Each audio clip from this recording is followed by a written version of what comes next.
How can someone describe a thing to someone else when the latter have never seen that thing or had any previous contact with? How can someone describe Cape Town and Table Mountain submerged in an infinite quantum of water we call sea, or red flags dancing over dense gay multitude in a waterfront, or simply a vessel dressed in white, or the soft hue of colors suddenly merging at the horizon, or a slender palm tree, or an incredible rich orange flooding the sky, or the grandness and depth of a canyon tinted in brown, or unbelievable charge of lightning in velvet dark background, or the floating movement of body lifted over blue and magenta, or the notion of vast Mother Earth embracing sky, mountain and green fields, or interlacing tongues of pearly islands dipped in azure blue, agate and olive green, or the joined hands of man, art and time upon burgundy peeling door, or the depth of antiquity in canary yellow automobile salvaged from last century, or the funny ridicule of a herd of goats queuing outside their shepherd's private home. But most of all, how can one describe elegance in contrast of dark soft skin embraced in yellow, or a half-closed eyelid depicting charm, and the joy of a bride in tulip white at her most cherished moment, or the illogic of an elderly woman who decided one day to make up and adamantly and spontaneously to dance mid in the street,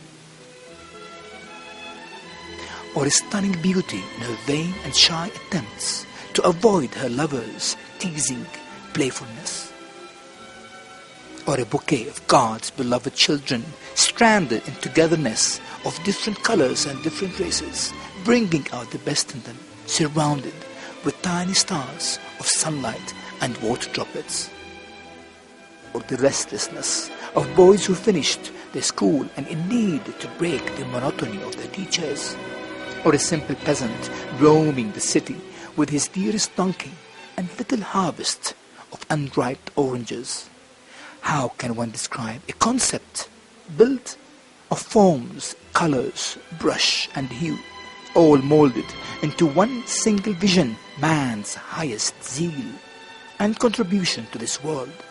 How can one describe art and all the spiritual achievements and attributes that comes with it?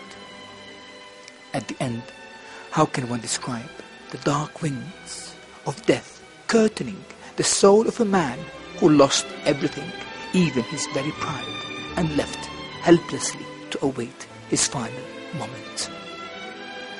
One cannot describe any of this. One should be there in the experience. One should embrace that experience. One cannot describe it. This is the world of the vision. This is the world where vision had dominated all other senses. And this is the world where we had based our social norms, behavior, ways of evaluation, all depending on that vision. This film questions the very essence of those basics and structures that we had built our entire society upon. Let me take you to another world where there is no vision, yet there is willpower and enthusiasm to dig and to struggle to find out the beauty of life.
sorry about this, but can you imagine that you could not last 1 minute inside this dark box?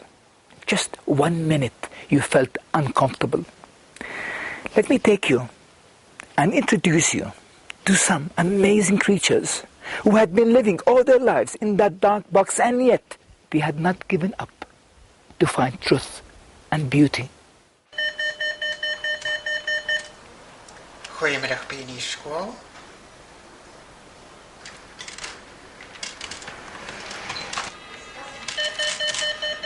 Schakelwoord goedemiddag. 072. Yes, this is numbers which I jotted down because if it's long distance numbers, a few cell numbers and a Johannesburg number, as we're asking him. Since he was a small boy, he enjoyed looking at cars, riding in cars, and it's just gone from strength to strength, really. When we first moved here to Worcester, I often used to take them for walks and show him the different routes to the school and back. And then I noticed that he often wanted to know what car was parked at the side of the road. And by making a sound in his cheek, he can hear the echo, and then he knows a car is parked there. And often I wanted to drag him along and say there is no car parked there, but he always knew there was a car. He makes a clicking sound. Make the sound. He makes that sound and he listens to the echo. And by making the same sound, he can also find out whether, if he stands in front of a garage door which is closed, he makes that sound, and then he can tell you whether there's a car parked inside or not. So when he was little, he used to go around the block where we live, and he used to check if all the neighbors have come home, and then he would know maybe Uncle John next door isn't home yet.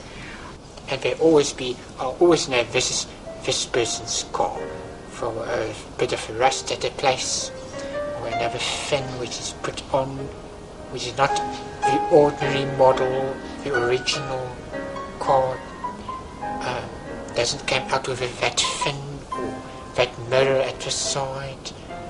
He also uses his sense of smell very well, because we have a neighbor living on the corner, and once he bought a new car, and he came home and he said, does Boysen, Uncle Boysen, have a new car? And I said, I don't know. And then she said, no, but he is quite sure there must be a new car. And I said, how do you know? And he said, no, he smelt it.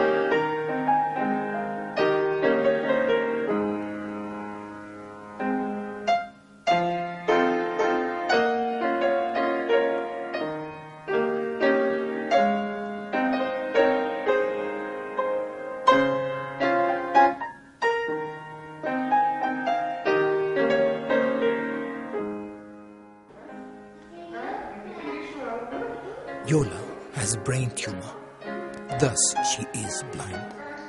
One single lump of metal we call Mercedes would have ended this nightmare forever. But which one of you would give up his long-awaited Mercedes for Yola? I bet none.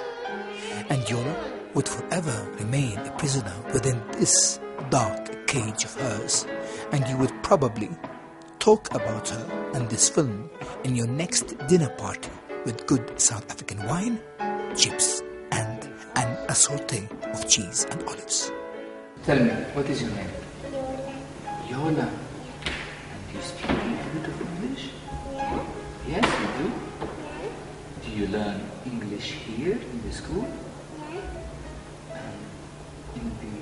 At home, what do you speak? Yeah, what? Everything is yeah. What do you speak? No, not yeah this time. What do you speak at home? English. English? Really? Yeah.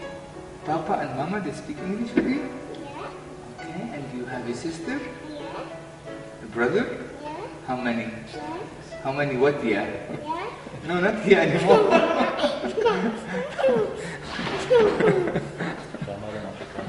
Yeah. Oh, Fanta? Ja, kook. Kook. Ja. Is dit die lekkerste? Ja. En watter lekker goed is die lekkerste? Voor mensen eet. Nee, je kan die mensen eet nie. Sini, wat het is hier, wat het op die Sini gespeel. Of vloei. Nou, Floyd. Ja. Wat gaan nou een beetje van Floyd? Wat? Hoe zijn die zo?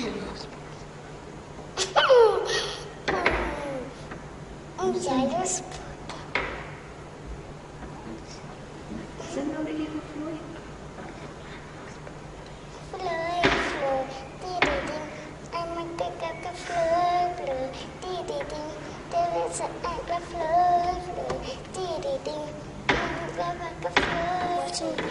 Television. Watching television. Yes. Can you see a little bit? Yes. Can you see a little bit? Yes. Okay, this is good. So you can see me a little bit. Yes. So how do I look like? White.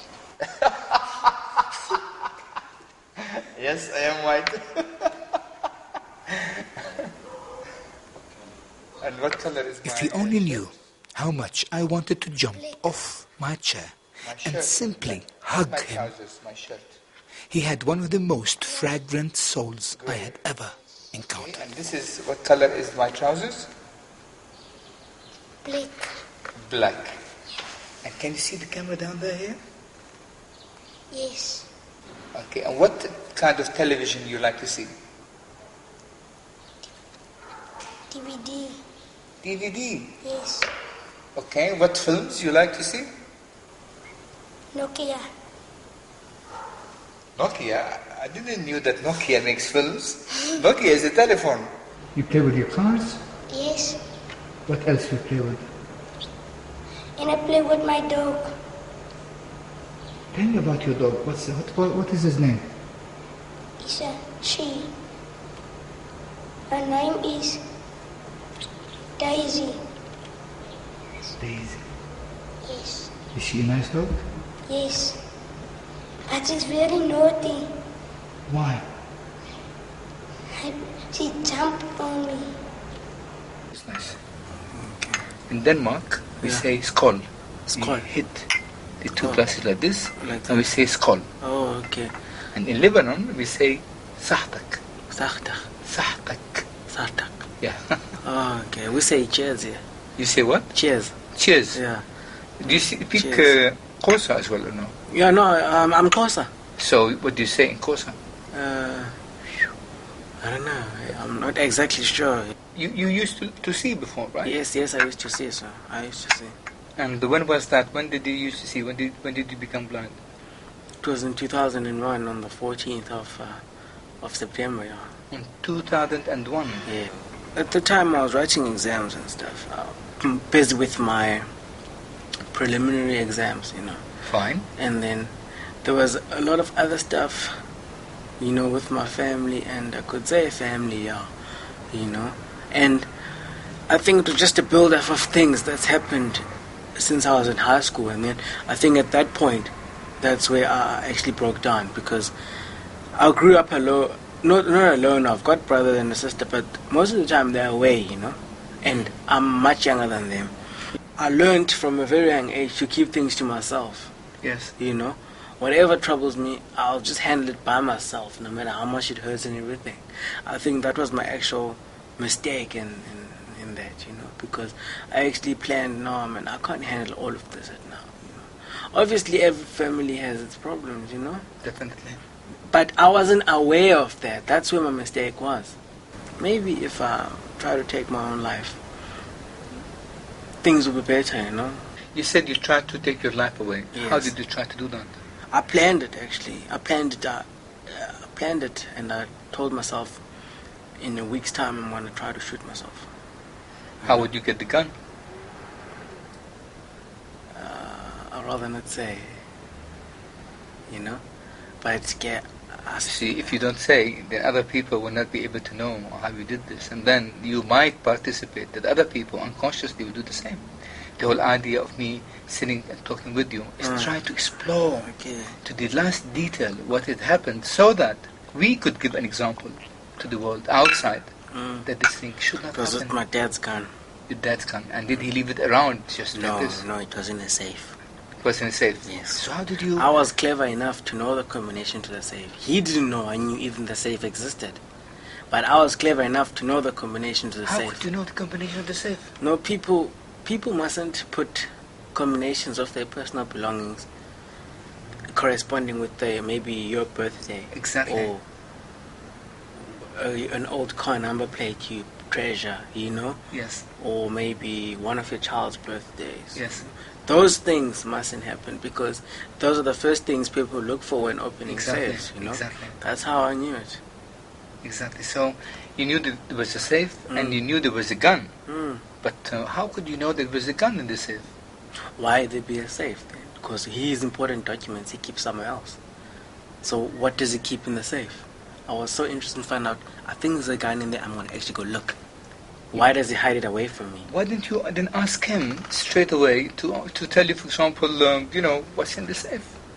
Why don't you just go to him and tell him, Dad, I really need to know what you have inside the safe?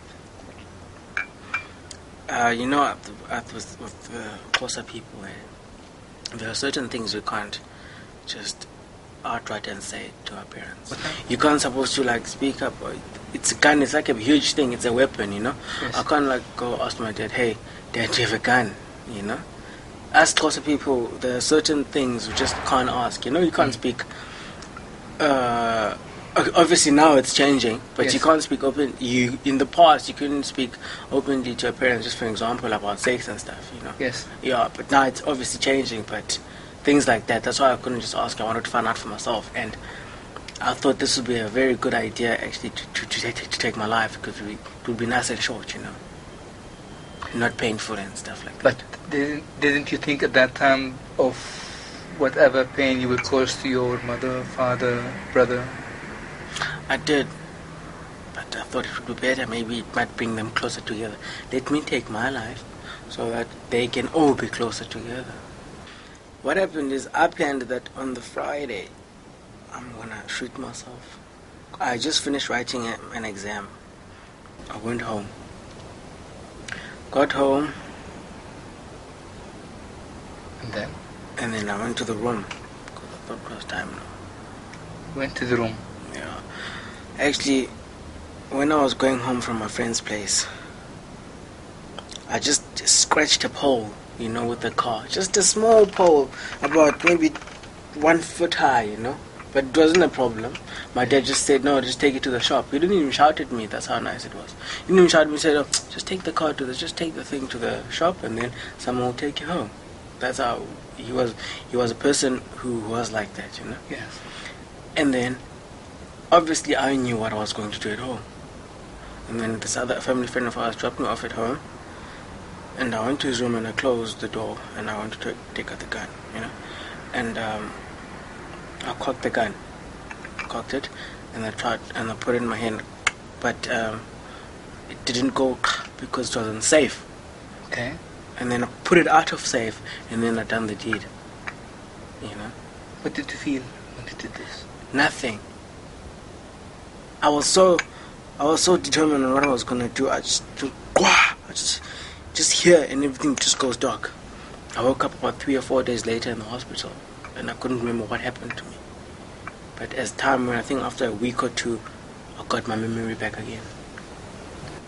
Left side, hand No, side? it was from the right hand side, yeah. From here? Yes, it entered, yeah. And then it came out here. And then that's why I ended up losing this eye. That's how I became blind, because of the retina. The truth lives not behind clean veils of respect and reverence, but along the shores of folly, sin, passion and madness. The truth is dirty, the truth is foul, but the truth carries no illusions.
Anlu, whom we see here, though sighted yet, is one of the jewels in the world of the blind, where she continuously invites outsiders, old and weary, to the Blind Institute, and listens to them, comforts them, and demonstrates the ways of the blind. She knows they are at the verge of breaking down sooner than later. Each face is history on its own. Those women had not only gave their life to find equilibrium in a society that had none, but mostly they had been ripped from the serenity and security that should have been granted to them through the most basic human rights and doctrines. Now, when life had faded and all that is left is memories, not much of it is delightful. They turn to this institute. Maybe when they fall hard before the last step, they might find a bed, a meal, and a truly caring hand.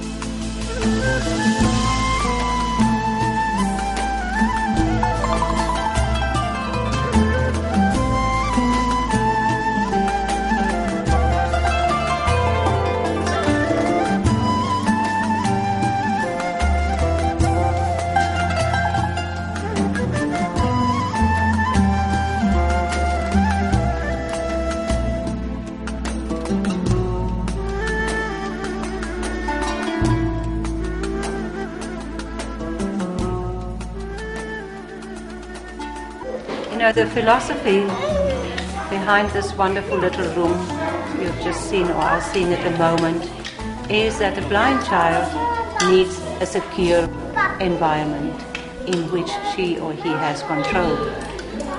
All of us before our birth was in a most wonderful learning environment. When we are in the uterus, we feel secure, we can move about, we feel the warmth of the mother, we feel the heartbeat, and we feel we are in control. When we reach out, we feel the size of the uterus, and it gives us positive feedback. Now, the moment we are born, things change. For the sighted person, the eyes started to reach out once more, and they start getting positive feedback. But when a blind child is born, this is taken away. The eyes can't reach out. The body tries to reach out, but there's nothing to touch. And the next thing that happens is that the child's anxiety level rises extremely high. They start to cry, they become difficult children, and the parents become upset. the more the child cries, the less some parents want to have to do with them. And it just gets from bad to worse. What this little room tries to achieve, and this was started and invented by Dr. Lily Nielsen, is to put the child back into the secure environment. Because very often when we get a small blind child here at the school, the child might have withdrawn right back into the fetal position, or the child might have started with self-abusive behavior, hurting their own body, because it's their only frame of reference. It's the only place they can retouch again. Therefore, we will put the little child in here. They feel severe. We leave them to, at their own pace and time, to start to redevelop the inner motivation to want to reach out with their hands, because they are learning with their hands, through their hands, and movement is learning, like our eyes reach out and move all the time. And as you can see, she is really busy to plan here this hand-to-hand coordination, and she knows that she is not intimidated in this little This room. little boy is doing numbers and is going to sort out the numbers that must belong where. Hier by hom neer. Kyk mooi waar vir my. Okay, Argil. This looks like this assembles a braille cell with the point 1, 2, 3, 4, 5, 6. And now he's starting to learn where is the 1, where is the 2, where is the 3. Okay, Argil, sit jou 2 en 2. Okay, Argil. Haal vir my die 2 uit. Haal uit vir 2. Now this is the position of the point 2 in the braille cell. Okay, goed, haal vir my die 4 uit. Argil, haal vir 5 uit. 5, dank mooi. Nee, dis nie 5 nie, sit hom terug. Haal vir 5 uit. Nee, dis 6. Meneer, neem 'n foto van jou, hoor. Kyk gou werk gou daar. Ek sien jou. Kyk wat jy doen.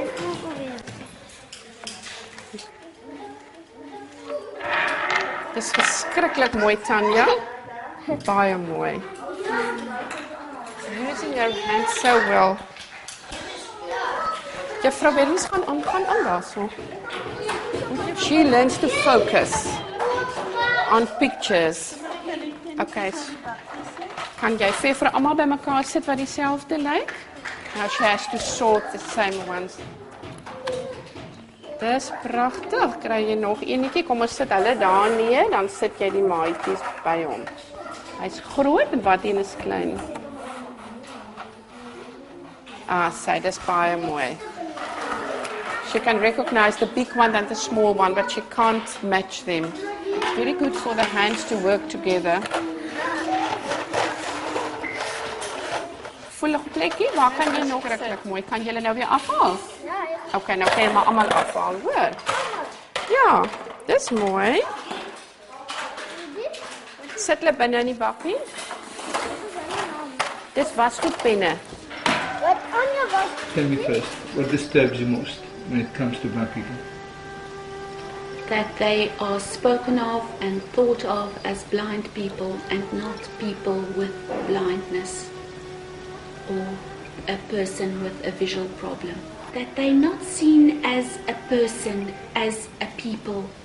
It seems as though they are looked upon only as a disability. And it seems to me as though people then think because they cannot see, there must be a lot of other things that they cannot do. So they are looked at and only the few incapabilities are seen and not all the fantastic abilities. Leon Malloy, jy kan maar inkom. Jy's my darling. Wat's fout met jou vandag? Ek voel 'n bietjie sieker uit. Wat se simptome het jy? My kop is seer. Did you see how difficult it was for Leon to recognize the glass in my hand? He literally had to feel for the glass. This is very peculiar. Leon has only light perception and he's an excellent athlete. For some or other reason, when he competes on the track, he stays within his own track, even when he goes around the bend. So I ask, Leon, how is it possible that you stay within your track? And he says, but I can see it. So you run on instinct. Yes.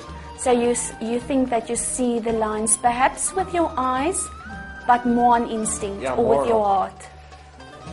I really don't with my heart, but I think it's more on instinct. Leon, before you compete, do you go to the track and see what it looks like? No. What often happened is that they blindfold him, because people won't believe that he's classified a B1 and not a B3. So they blindfold him, and still then he's able to stay within his track. A B3 is someone who has 660 or less vision with a disturbance in visual field. A B2, if someone is able to distinguish large objects or count fingers. And a B1, if there's light perception or total blindness. And he is B1? He's a B1. He has only light perception. And it's impossible to believe. You saw that now with a glass, or even when he comes into the office, he'll stand a moment and he'll see whether he can hear whether I'm here, because he definitely cannot distinguish that I'm here. Ammar, you know how busy the street into town is, or how busy it can become. Leon knows this road so well that yesterday I caught him walking to the library without someone to aid him, without a white cane, without a dog. And at first I thought, I am very cross at Leon, because see what he's doing now. So I sat still in my car and I just had a look, what is he going to do at the crossing? And Leon stood at the crossing and he waited at the crossing, and I could see that he was concentrating to hear whether the cars are now stopping or whether the cars are going. And he walked across onto the pavement, and you know our pavements aren't ideal for people with blindness or visual impairment. They're horrible pavements. And he didn't trip once.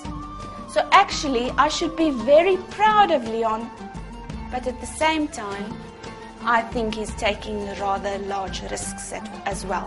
But Leon, tell her that without risks, there's no life. There's no life. Kom jou lys is so reg in jou kraal. This is what Leon believes. I believe that this is the same way we believe. Yeah. One day, we just got to Pioneer School, and my husband wasn't used to people with disabilities. It was a new thing for him.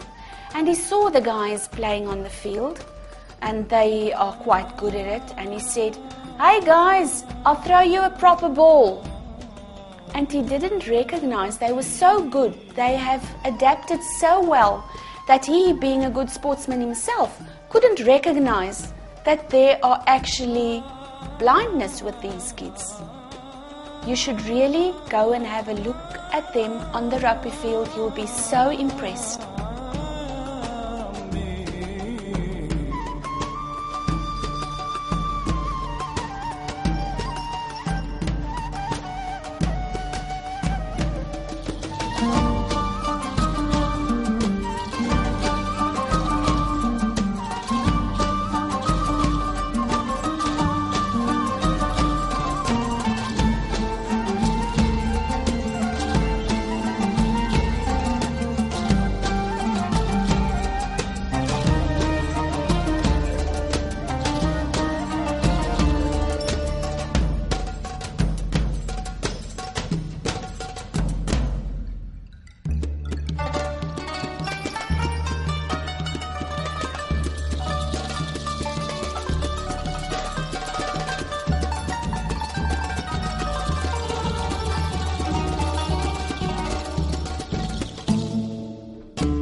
is it a bad thing being almost totally blind and blind by definition, Leon? It's not so bad to be blind because if I can play rugby like a sighted person. I can jump and run, and so it's not for me so bad. It's for me more. Yeah, you want to prove to people I want that to prove to people that it's not so bad to be blind. Nog hand op, wij gaan aan persoon. Ja, Ivan? Ja, right. En jullie kan zo klein ja, anders zijn.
Daar aan die linkerkant is Noord- en Suid-Amerika, Suid- en Noord-Amerika. Hier is Afrika dan, hè. As ons nou onder toe gaan, daar gaan jy vir Suid-Afrika. Egypt will be, we go up all the way like this.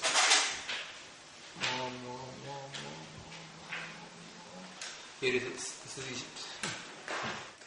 This is where I was staying. Well, preferably I try not to cry in front of anyone. I cry very seldom. Why do you cry? Sorry? Why do you cry? Well, I don't know. About my dad, he died a couple of years ago, about 4 years ago. Yes. And well, sometimes I just feel down and tired and sick and tired of the whole world, and I don't know, it's just the normal reasons.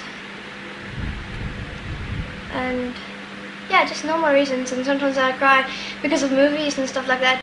When I was younger, I could see a little bit of color. I could see like yellow, blue, red. Red used to be my favorite color. But now it's blue. I don't know why. When was that? When I was 3, 4. But I've lost my color sight. I can't see any color anymore. I like messing around with languages and trying to get the accents right, and I can speak Xhosa. Yes? It's one of the native languages here. Could you speak a little bit for me, please? Mala Unjani. That's saying, hello, how are you? I'm very interested in languages, and if you're interested in something, then you must be able to get them right. This is very, very accurate, my friend. This is the very wise things you said. If you're really interested in something, you must get them right. ولقد رأيتك والرماح نوادج مني وبيد الهند تقطر من دمي فوددت تقبيل السيوف لأنها لمعت كبارق ثغرك المتبسم. Okay, well, I think I'll have to bring you the tape tomorrow, and then you can tape it for me. Lunchtime. Sure.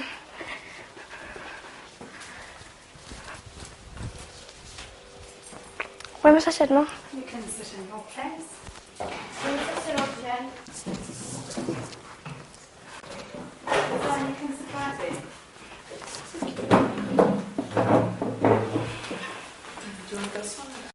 Well, if my mom's got when my mom cooks, I like spaghetti, and pizza, and well, I eat junk food a lot. Now I'm very cross with you. And what's your favorite? I'm not going to say. What's your favorite? I want the truth now on camera, young lady. Now. You're putting me in a bit of an awkward spot here. My favorite is McDonald's. Oh my God. This is the worst you can have in the entire world. Have you ever went back at the back side of any McDonald's and smelled what goes on there? No, I'll never do that. I'll never do that. That smell is in every single McDonald's in the world. You know this? It's the most awful smell of 1,000 times used oil. So many times used, it is disgusting. And every McDonald's, I've seen it in Egypt, in Morocco, in South Africa, in every place. Okay, I'm glad I haven't been there. I mean, at the back. Well, but you aren't eating what they are serving you. Mom? And another thing, I'm terrible with my knife and fork. I'm horrible. Me too. I love to eat with my hands. You promised you're going to have veggies today. I did not. Yes, you did. I didn't. There, even Luzanne said you did. You didn't promise, but you said you would. Luzanne? I did not promise. Promised. I didn't promise. I promise you I didn't promise. Just a bit, just a bit. Minky? Ja. Moet jij Antonio voor je lunch mee? Ik eet samba, met vis, met salad. Okay. Come in. Ik kan erin, ja. No Ivy. Ivy, uhleli ulele ebhedini yakho. Omhoog. Uhleli esitulweni. Omhoog. Ubani? Ivy. Hayi, kamurhanga. Okay. Ebefuna uzobona le nto into nawe uyoyike. Benithatha kamandi? Besithatha kamandi. Inkonjane mnyama ya babe mafini wali umtana isembelena. Inkonjane mnyama ya babe mafini wali umtana isembelena. Lela mi sembelela mi sembelela mi sembe isembelena. Inkonjane mnyama ya babe mafini wali umtana isembelena. Inkonjane mnyama ya babe mafini wali umtana isembelena. Lela mi sembelela mi sembelela mi sembe isembelena. Inkonjane mnyama ya babe mafini wali umtana isembelena. I don't like adults because they've got their own world and they live a world and they pretend to do things and pretend what they not really are. With teenagers and children, I believe that they are good.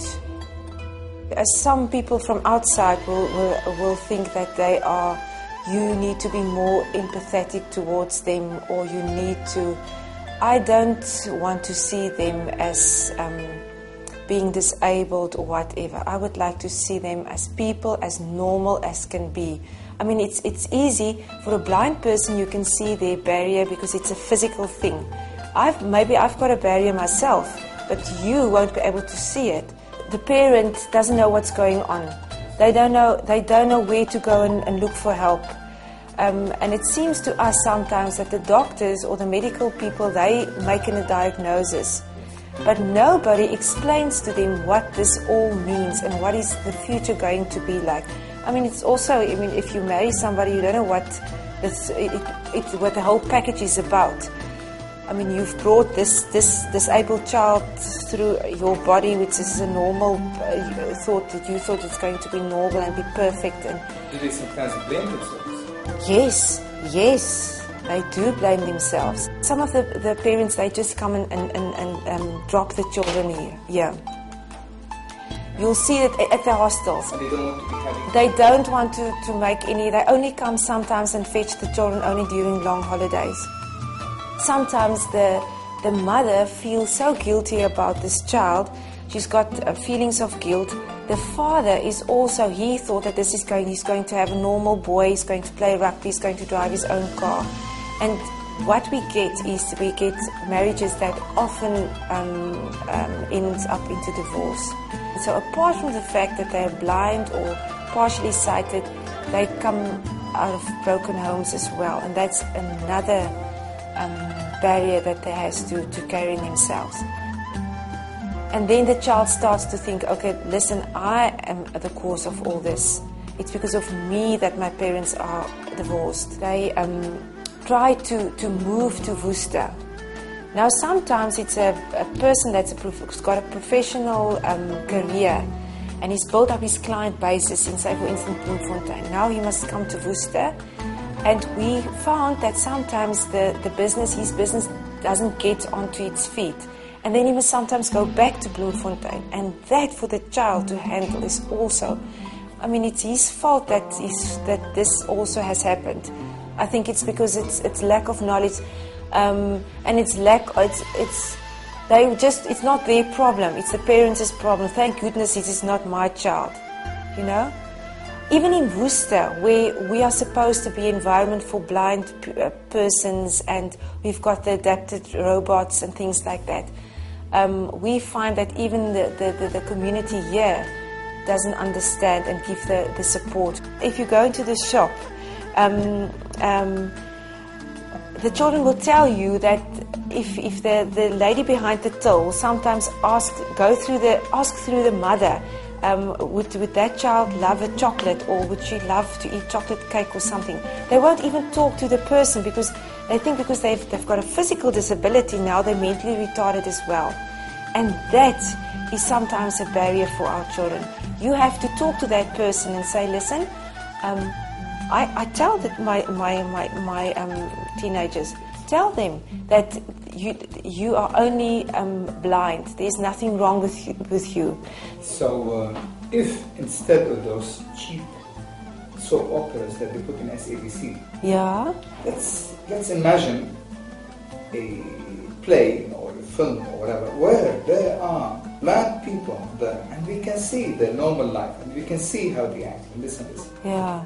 Just imagine something like this. Would this really change the attitude of people towards blind people? Yes, I think so. We find that when they finish school here in the pioneer school, they usually want to go out into the world. And after a few years, they come back because this is where the blind, their people are. And you know, in my work, I sometimes have to tell children who've got dreams and things, they want to become a psychologist. And there are restrictions to that. Because you can go and do some resource and work into psychology, but for you to have your own practice, sighted people, they won't come to you because you are blind. And I don't agree with that, but that is the reality. And it is terrible to think of that.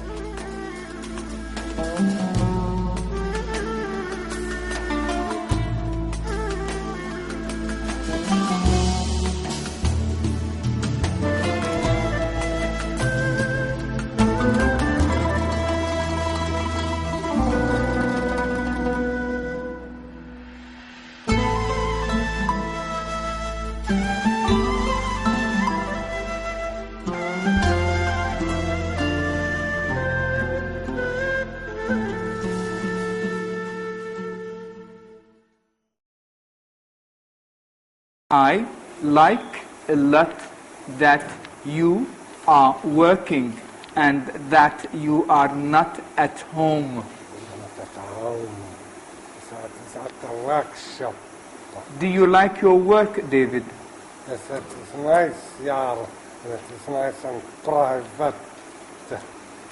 Did you lose your sight when you were born, or did it happen afterwards?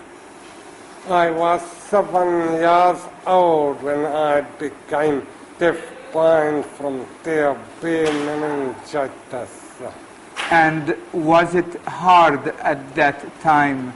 At that time, there were unfortunately no education facilities for the deaf-blind, so my mother never gave in getting me into school until in 1959 the deaf-blind education department was started at the Pioneer School.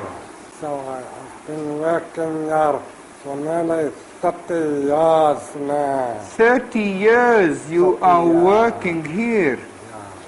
Do you like it here? Yes, I'm satisfied we have work. How do you think of this institute? I am happy to be here because otherwise I will have to sit at home and do nothing, and that is no good. I have lots of other hobbies. Like what? Like I am involved in a deaf-blind association, and I am a bronze chairman of Western Cape again.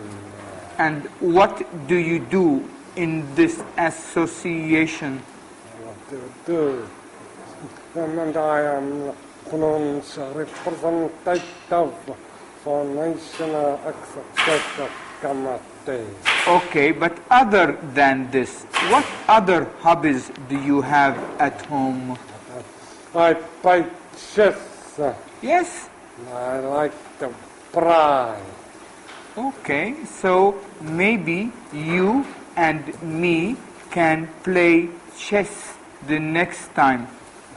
Can you play chess? I am very good. I'm also very good at chess. I'm a bit young. Are you sure you are going to beat me? And there is a... I heard you do excellent chicken fry. Chicken fry. I feel with the fork when the chicken is soft. Now it is ready. Okay, I will see you at home.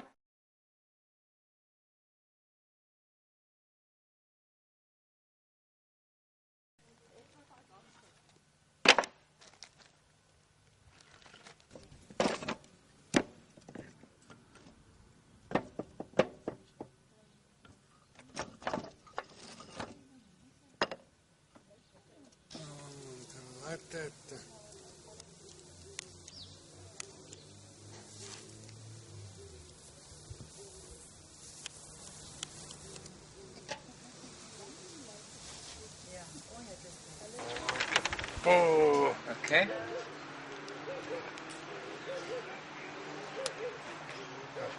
Black. I don't like black. Okay.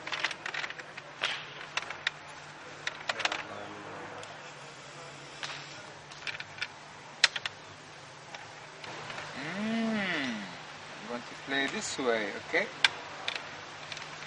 Check. Check. Okay. Except with my best friend Ophir, I rarely lose a game. And though I was a castle ahead of him, he didn't only turn the game to his favor and win, but simply made me feel humiliated. I lost, and I didn't know from where it hit me.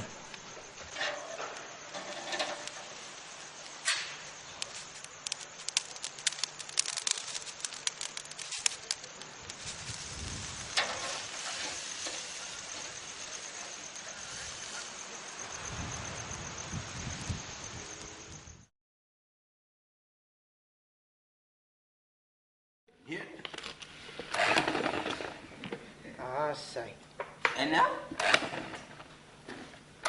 Goed. Nou kan jy nog 'n bietjie klits. Af te skit ons nie so af nie. Maar gaan ons net hierdie goed so. Dis hy. Jy gaan hierdie ook gebruik, maar nou gaan jy eers gou hierdie was.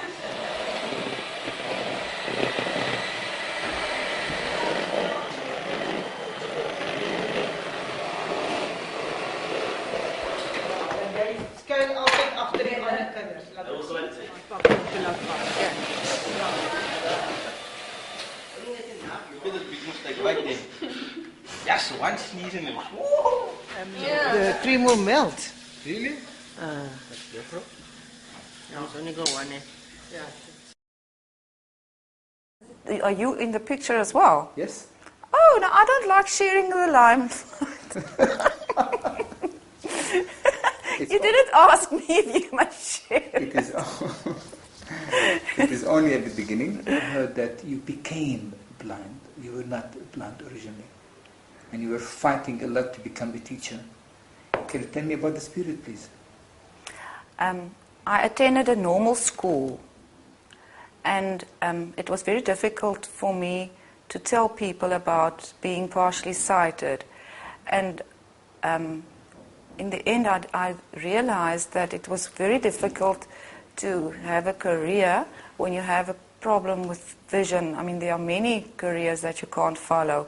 And then I decided that I think that I would make it as a teacher. But then I had to have a bursary. And to get a bursary, you have to do certain tests before the inspectors. And that was rather a story because at that stage I couldn't read normally.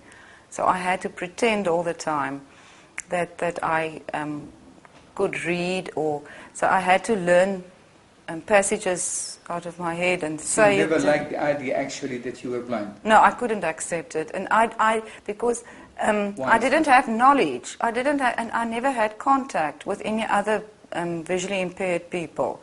Okay. And I felt that it was a shame that I'm not like other people. And where do you think that shame comes from? It's like an adolescent thing, or that you don't want to be different from the group. It is almost like my family were the last people who realized what poor sight I had. So you never really told them? No. And when I went to the eye specialist, I knew his card. When I came into the door, I always had a quick look because then I was near. And then I could just recite everything on his card. So you cheated? I cheated. It was for a good cause. I wanted to impress him. So you actually, when the doctor was outside the room, you sneaked behind the door and you just saw the chart? No, that was when he was there, but when I walked past, I quickly had a look. And then only when I was in standard 9, 16 years old, he turned it around, and then he realized that I can't see a thing. I think the biggest problem that I have as a blind teacher is that none of the written stuff that come my way would be in Braille. If I have to be evaluated, then I get all these papers, stacks of papers, but in sighted print. And I think it's unfair that if I have to be evaluated, that I have to ask somebody else to read that to me and do it for me. I mean, it's rather personal. And it's not done to a sighted person. They can do it on their own. About 80% of the children who attend this school, their parents can't afford their school fees. So it's a very difficult situation, and money can like in other situations too, money could be a great solution to many problems, but we don't have that. How do you think you can have something like this? By sending your film to all the rich people. Do you think that the rich people will then react? If you take nice photographs of me.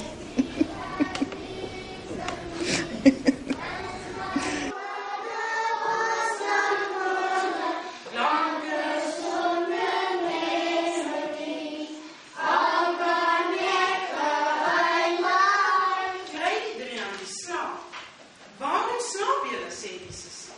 Bly wakker en bid, sodat julle nie in die versoeking kom nie. Hy het weer gaan bid. Hy het nog 'n slag gaan bid. Dieselfde geluid gesê. En toe gaan hy na die disippels en sê, slaap julle nou nog? Die tyd het gekom. Hulle vir ons die paasmaaltyd voorberei. Die disippels het gegaan en in die stad alles gekry. Children, especially blind ones, should not listen to boring stories of Jesus Christ before they had their long-awaited meal. They should be busy identifying the food they are going to have, its structure, its form, to touch it, play with it, and to understand its benefits and effects upon their bodies. But this woman kept on until I became dizzy and nauseated. And all that I wished to hear was the word, Nou gaan ons eet.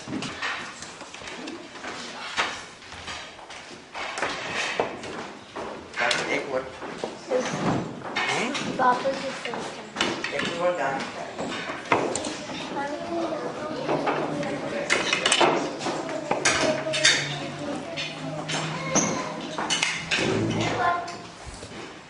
Okay, en julle bord is 'n teeuna gereg, hoor?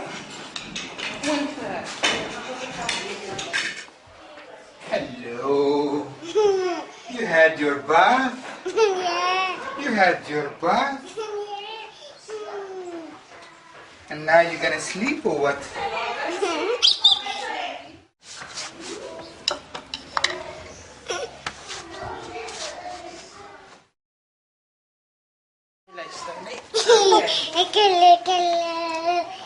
Jy begin geslaap het, net so vinnig nie. En? Sy Sit dan jy aan. Op die kussinkie. Daar sy. Sit jy so 'n bietjie by my. Dis hy. Dis hy.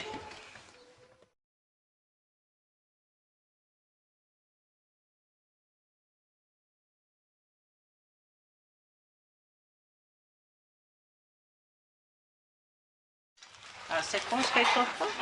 Daar sê jy kan nou ook ons kan net daar vasmaak hoor. Sê maar hier laat jy ou net vir my dis.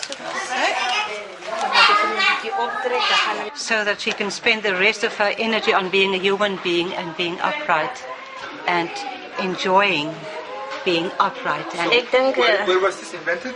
In Denmark by Dr. Lily Nielsen. Why?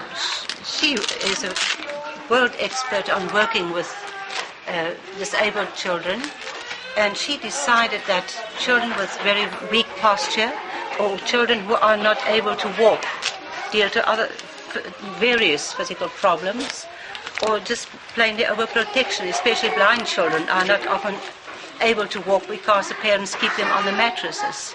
So she invented this hopsa dress in which we put this child, the child, as you know, there's quite a difference between being horizontal and being vertical.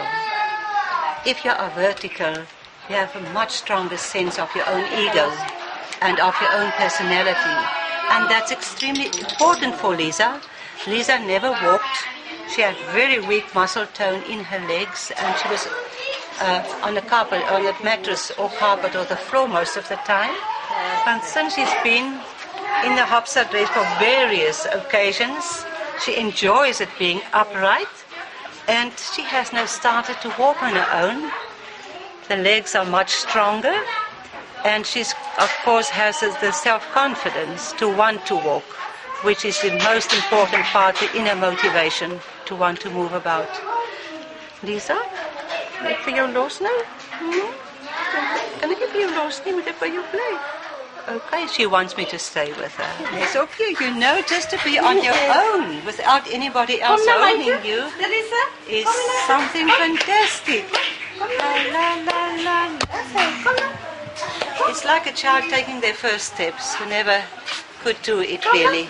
And it's also different to be able to do your own first steps and not having somebody else helping you do it. You see? She's in control now, nobody else.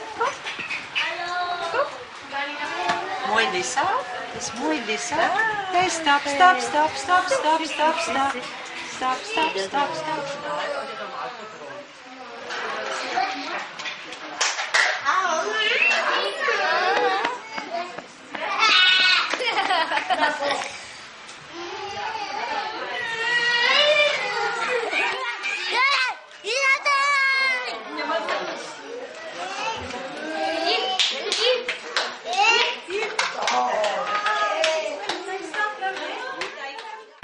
Till what happened, one day he went to hospital because he was sick.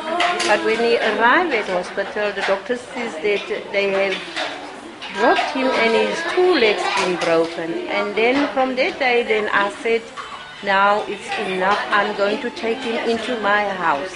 I'm going to adopt him. And ever since that, he's been 2 years now under my support. I'm looking after him. And his body's been improving a lot since ever he's in my house. Do you know his real mother? I know his real mother. And why do you think she had to keep him? She wants nothing to do with him because we went to her after he's been 4 years away from her. We went to her and said, but now he must come back. He's longing for, doesn't she long for? Then she said to us, no, she wants nothing to do with the child.